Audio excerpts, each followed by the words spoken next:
First, we are trying to make everyone in our country aware of the urgent threat posed by drug poisoning and the overdose epidemic.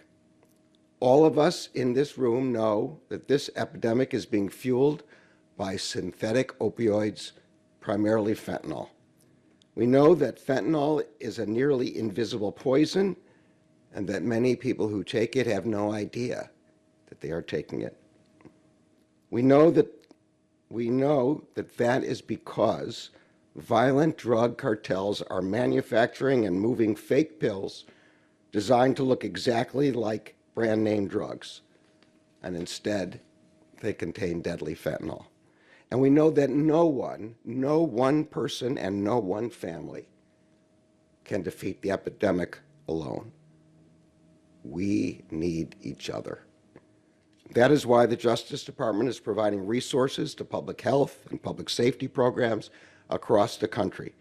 Those programs support education and awareness efforts, as well as prevention, treatment, and recovery services.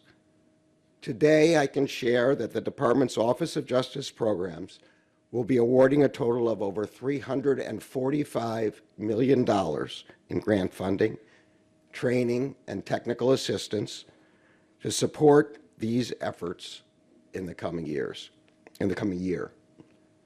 Close to a third of that funding will go to our comprehensive opioid, stimulant, and substance use program. These funds can be used for a wide range of projects.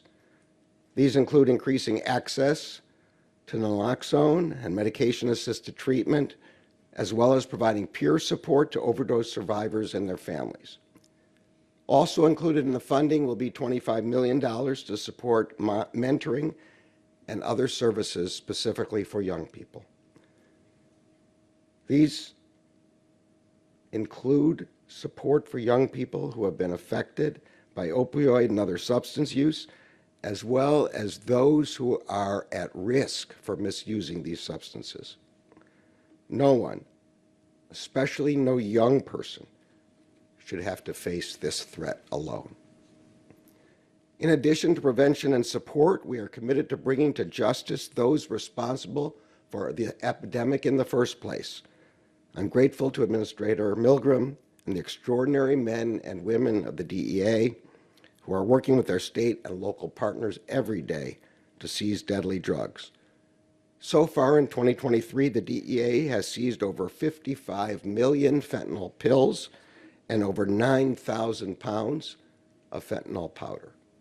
Agents and prosecutors across the Justice Department and across the country are working tirelessly to prosecute those who flood our communities with deadly drugs.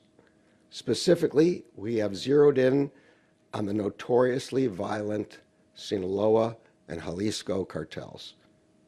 They are fueling this epidemic. Earlier this spring, we charged 23 Sinaloa cartel members, associates, and leaders for their roles in running the largest, most violent, and most prolific fentanyl trafficking operation in the world. Our indictments describe in detail how these cartels operate without respect for human rights, for human life, or for the rule of law. Our charges make clear that the Justice Department is attacking every aspect of the cartel's operations. That includes going after their suppliers in China who sell fentanyl precursors to the cartels.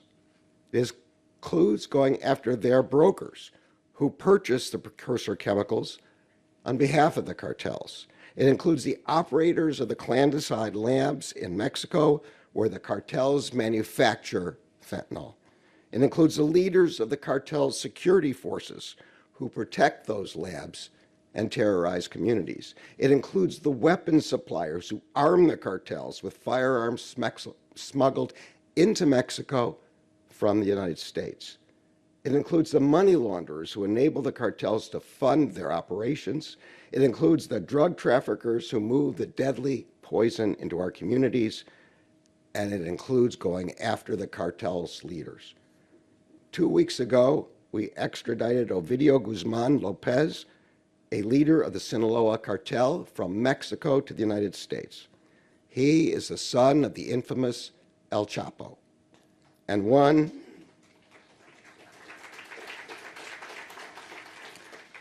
of the more than a dozen cartel leaders we have indicted and extradited to the United States. He will not be the last.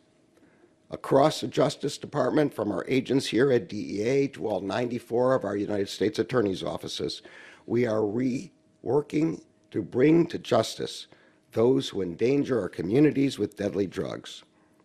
For example, just last Thursday in Missouri, we arrested 13 people for their alleged involvement in a fentanyl and methamphetamine conspiracy.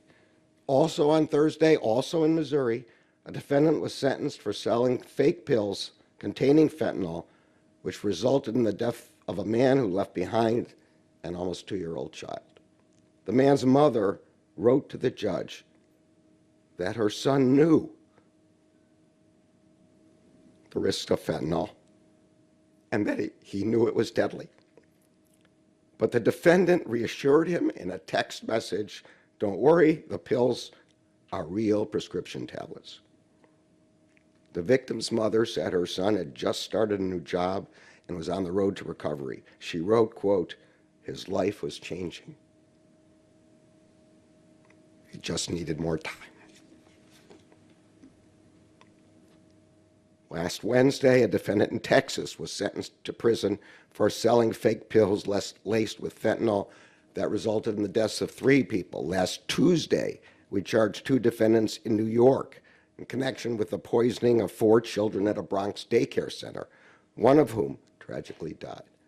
That same day, a defendant in Rhode Island was sentenced to prison for his role in a conspiracy to traffic drugs, including fentanyl, often by hiding them in packages containing children's items, such as toy trucks and Halloween decorations.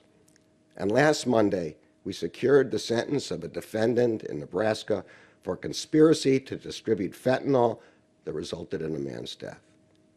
These cases are just a snapshot of the work our agents and prosecutors are doing every single day to hold accountable those who are poisoning Americans.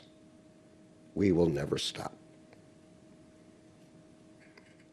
Our continued commitment to you is that as we undertake this work, we will remember your loved ones.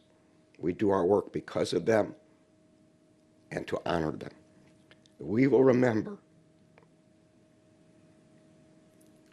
that they were extraordinary people with full lives ahead of them. We will remember that they had hopes and dreams for their future. We will remember that they were mothers and fathers, daughters and sons, and beloved friends. We will remember them, and we will remember all of the victims of the poisoning and overdose epidemic. We will never give up our efforts to pursue justice for them and for you, and we will never relent in our efforts to hold accountable those who are responsible for their deaths. Thank you so much for being with us today.